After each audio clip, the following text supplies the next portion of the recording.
In this video, we will be looking once again at the origins of Islam, but more specifically, looking at the life of Muhammad. So we're going to examine the principal events and the most significant events in his life and come to understand why he is considered the final messenger and the model for Muslim life. So, what is a prophet? Who is Muhammad? And what significant events in his life led to the development of Islam? Firstly, just to clarify a few things again, Muhammad is a human being. He is not divine. He is not a savior, and he is not a miracle worker. But he is the highest prophet in Islam. He is the final authority on Allah's words, and he is the highest model of correct behavior. Here we have a resource. It is an animated film, Muhammad the Last Prophet. So and I have watched this film and we highly recommend it to all you guys out there. It makes this content a bit more engaging, but also it clarifies a lot of the content that we will study. It looks at the life of Muhammad, but also pre-Islamic Arabia. There's a lot of visuals, and the storyline there is very clear, and it will help you understand this syllabus a bit further. Syllabus dot point 3.2a, Muhammad's early life and youth. In our previous video, we spoke about how Muhammad was born into the Quraysh tribe in Mecca, 570 CE. He was orphaned at a young age, and he was first taken in by his grandfather and looked after.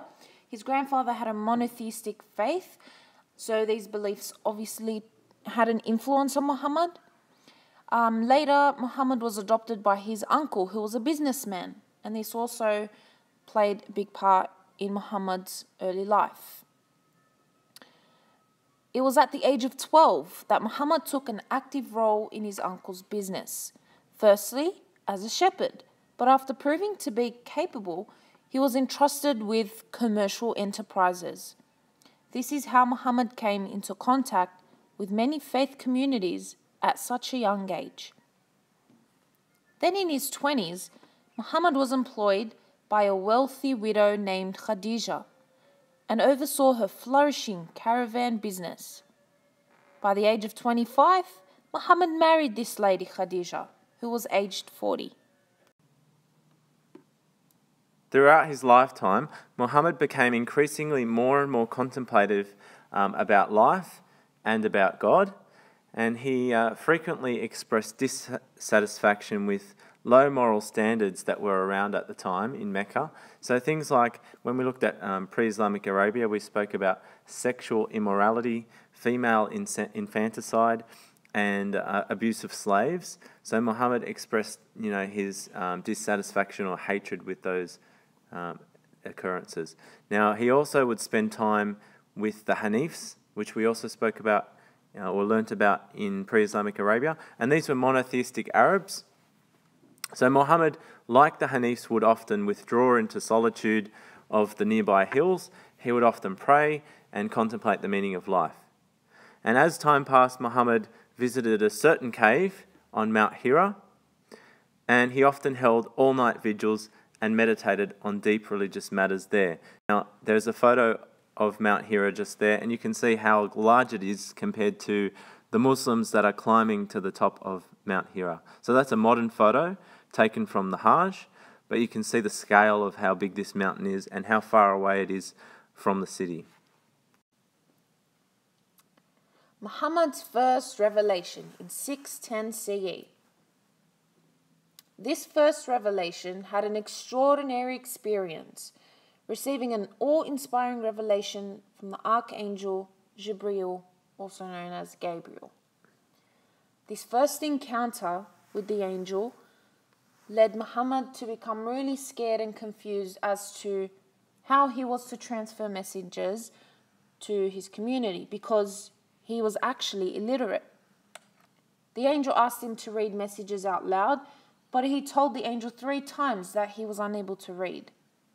But suddenly the Prophet Muhammad sensed internally what the words were, and he began to proclaim them from his heart without having the ability to read them. The angel announced that Muhammad was to be Allah's messenger, and so Muhammad submitted to the will of Allah and had much faith and trust in Allah. So this was the first revelation. For 2 years after that, no further communications came from the angel Gabriel. During this time, though, Muhammad reflected on the experience only with his family, as well as reflecting upon the supremacy of Allah, fear of hell, and the wickedness of idols. Now remember that the context of where he was living, it was a very pluralistic society, and polytheism was a main feature. So Muhammad's second revelation came 2 years after his first, and the angel Jibreel appeared to him again, and he gave him this instruction or this command. He said, "Arise and warn." And so Muhammad took those words quite literally, and this is where he began preaching. So he got up and he started to preach. So the angel says, "Arise and warn, glorify Allah." So another instruction telling people what to do. Make your garments pure. Give up your uncleanliness. Give without expecting. For the sake of your God, endure this all with patience. So all of these are basically instructions on how to live a life that is in submission to the will of Allah. Muhammad continued to receive visions from the Archangel Gabriel, infrequently though, until his death in 632. On each occasion, Muhammad perfectly remembered what the angel revealed to him.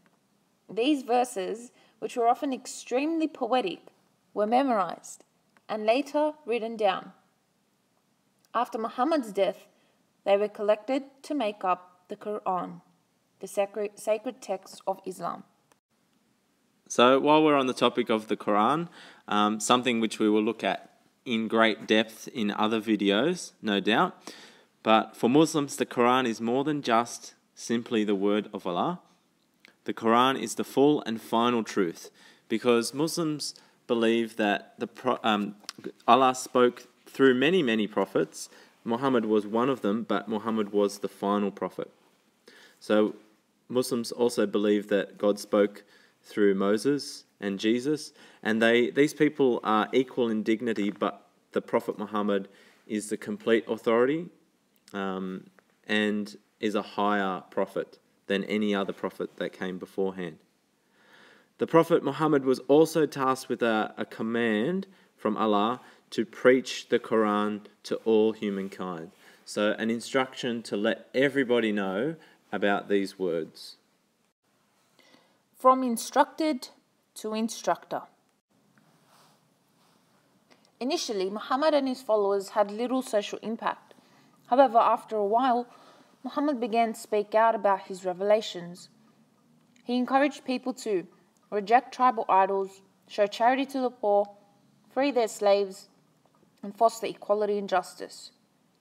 This gave Muhammad a small following, but he was also met with increasing resistance from certain tribes and merchants.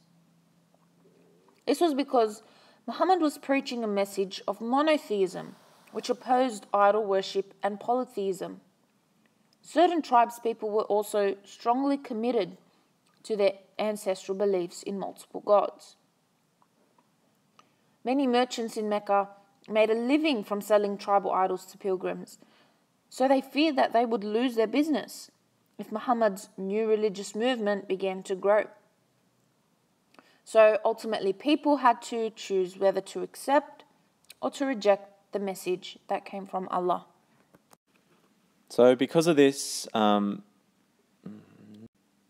people in Mecca began to perceive Muhammad as a threat to their livelihoods. Some of Muhammad's followers were persecuted even to the point of death. Some of them were killed, although others were beaten and tortured. Muhammad escaped this persecution because of his wife's prestige in the community, but his followers could not escape this persecution. However, in 622 CE. It all got a little bit too much, and so Muhammad fled from the dangerous and hostile environment. His teachings had spread to the nearby town of Yathrib, which was later named Medina. Muhammad was very well received in Medina.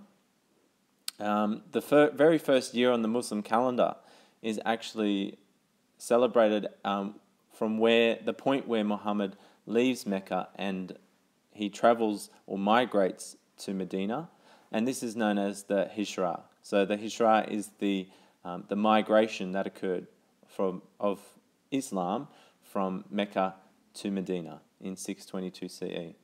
And it's widely regarded as the beginning of Islam. Medina, the first city of Islam. In Medina, Muhammad was considered a religious leader and a judicial arbitrator. That meant that he could make great legal decisions. Muhammad also had great skills in resolving old and bitter tribal feuds. Now remember, in pre-Islamic Arabia, it was quite common and acceptable for one clan member to avenge the death of another clan member.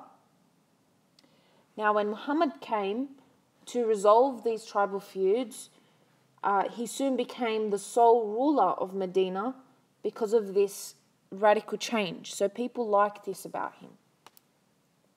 And the third point there, the first mosque was built in Medina. The principal practices of Islam were adopted here. So worship of all gods other than Allah was prohibited. At this mosque, public prayer was introduced and an official system was instigated to give alms to the poor. So although Muhammad was really good at resolving old or bitter feuds between tribes in Medina, a bitter war began between the cities of Mecca and Medina. This all started because Muhammad organized raids on the merchants that were traveling from Mecca. So Mecca raised up an army of 10,000 to try to take Medina and conquer Medina, but they were unsuccessful in their first attempt. Defeating the Meccan army was a great boost to Muhammad's reputation because many saw this as a sign that Allah was on the side of Medina and of Muhammad.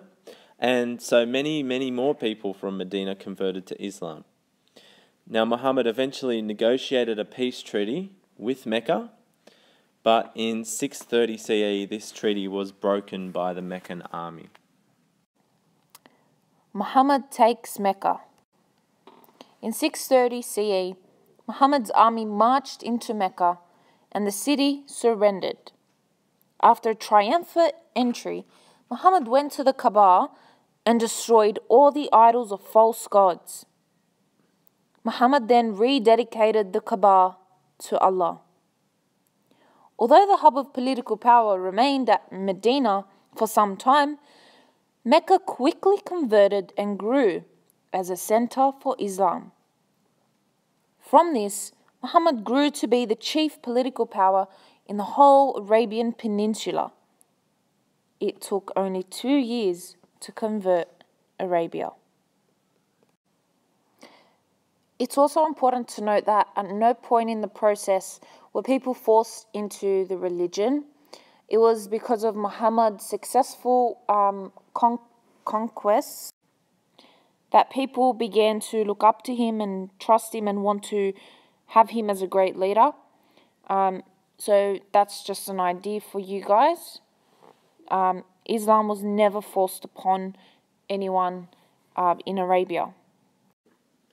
So now we come to, and this is very important to note, 3.2b, which asks students to explain why the Prophet Muhammad was the final messenger and is a model for Muslim life.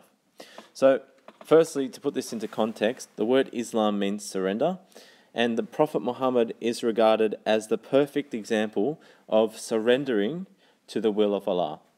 And so Muhammad is a model for Muslims in terms of their faith in Allah, their submission to the will of Allah. He is a model for trust and patience. He is a model for preaching without any fear of persecution. He is a model for justice, especially in terms of women and the poor. and he's also a model for fairness, forgiveness, and avoiding anger. And so the next slide, we're going to go through these in a little bit more detail. Firstly, faithful to one God, Muhammad showed himself to be a person that was devoted to prayer, and he was often seeking spirituality in the caves of Mount Hira, which is where he received his revelations. And so after receiving these, Muhammad became focused with a sole purpose and a devotion to the will of Allah. So how is this a model for Muslim life? Muslims are called to have faith in one God, which is Allah, and they are called to submit to the will of Allah. Muhammad was also the greatest model for Muslim life because he was trusting and he was patient. Muhammad was prepared to place his trust in the word of Allah, despite not knowing where it would lead and whether or not he would continue to receive revelations from Jibreel. Muhammad also showed patience in waiting for the right time to begin preaching. Although he experienced normal anxiety and uncertainty at this time, he nevertheless surrendered his will to Allah and waited. Muslims must also practice their trust in the will of Allah despite their uncertainties. Muhammad was also a fearless preacher. When he was given the command to preach and to go out and tell people about the message of Allah, he did so tirelessly and fearlessly. It was his one mission from after that point. So Muhammad encountered great opposition, but despite this, all of the ridicule and the persecution that he received, he persevered with his mission to preach even during these hostile times. So Muslims are inspired by this and are encouraged to persevere even in the face of opposition. Muhammad was also a great leader of social justice. He cared for the poor. The community that was under Muhammad's leadership had a clear responsibility to care for its most vulnerable members. The poor were cared for and not left to provide for themselves. Also, care for women. Codes for sexual morality, as well as a reformist social agenda, which addressed issues such as infanticide, respect for women, and the abuse of slaves. So in this case, Muslims are called to care for the poor and to care for women, just as Muhammad did in his lifetime. Muhammad was also a fair and forgiving leader.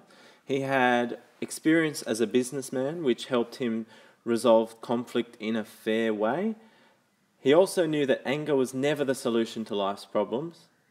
Violence only led to more violence, and forgiveness was a much better way of resolving conflict. So in this instance, Muslims are called to live a life that is fair, but also in a life that forgives other people. So in response to all of that, here is a sample question that we would like you to answer. Assess the importance of the Prophet Muhammad as a model for life in Islam. On this slide, we have developed 3 learning activities that will consolidate your learning on the life of the Prophet Muhammad.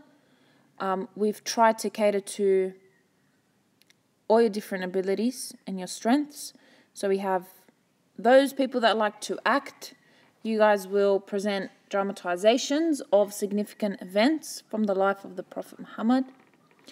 Those of you that are visual learners and mathematical learners, you will need to draw a timeline including significant events in the life of Muhammad, as well as 10 illustrations to accompany the written information, just to help you remember better the timeline that you create.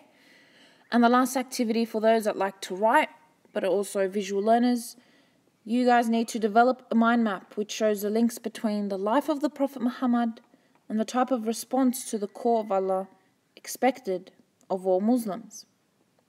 Now we will give you class time to complete these following activities. So after looking at the life of Muhammad, we inevitably come to the death of Muhammad. So it's the fall of the Prophet, but not of Islam. In 632 CE, Muhammad died suddenly, and the most likely cause of this was from a fever. Although there was a brief period of consolidation after the death of Muhammad, where many tribes turned away from Islam, the Muslim community as a whole did not disintegrate, and this shows how important they saw the message of Muhammad to be. It wasn't just based on the life of Muhammad and following someone around. It was a longer lasting message that he was promoting. So under the new leadership, the Muslim community continued to grow and continued to expand. Now, to find out what happened next, we look at our next dot point, which is the development of Islam under the leadership of the 4 rightly guided caliphs. And that will be in our next video.